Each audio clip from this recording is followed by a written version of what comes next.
Alright, y'all. Welcome back to my channel. My name is Chris. This is Still. If you have not subscribed, please go ahead and subscribe. This is part 5 of my knock knee or knee valgus correction series. Today's a little bit different because we're using some props. We're talking about the two props I use most in my knock knee correction for myself, and that was a foam roller and a Theraband. You can find either one of these things online. They're not very expensive. So what we're going to do with the foam roller is we're going to work out the inner thigh muscles because these might be super, super, super tight. Again, if you don't have a foam roller, I have used like large cans of tomatoes from the store in case you really want to be thrifty about it, but honestly the foam roller is not that expensive. So you're going to lay down your foam roller and you're going to bring it to the inner thigh. You're going to bring your,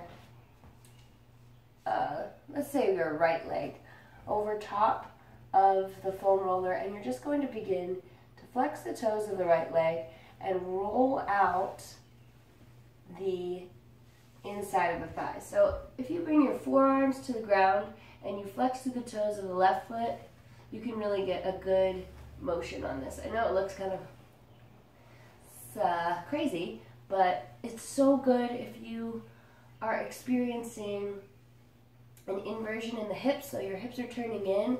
This is really going to help open up those inner thigh muscles to allow you to reconfigure your skeleton and realign your body.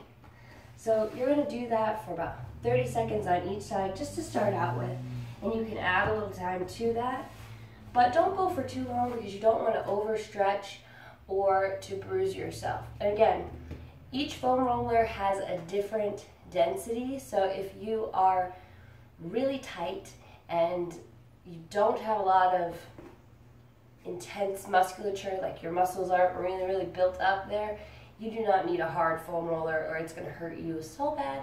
So go with a soft one, that's totally fine. So same thing, we're going to look at it from a different angle here.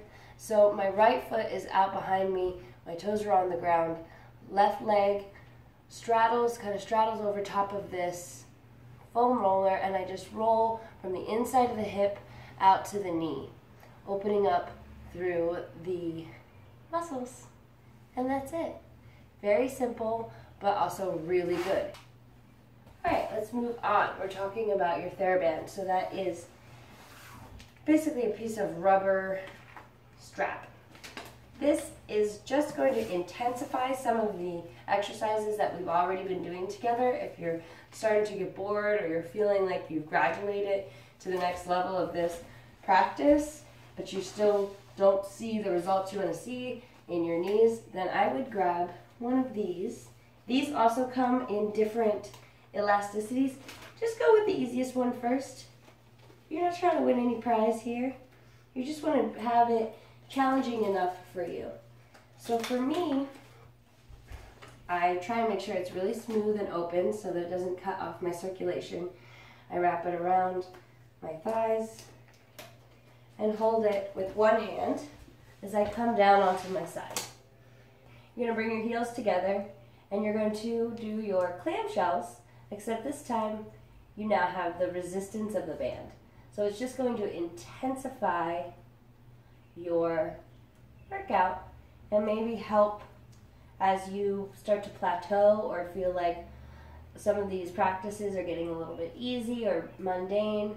Adding the Theraband is really going to help improve your practice and build strength. So do that on both sides. So that's it, y'all. Just some tips on what tools I use for my knee valgus and ways to, intensify your recovery of your knees and realignment of your legs and hips. Okay, that's it. Once again, if you have not subscribed, go ahead and do it. Love you guys. Have a good day.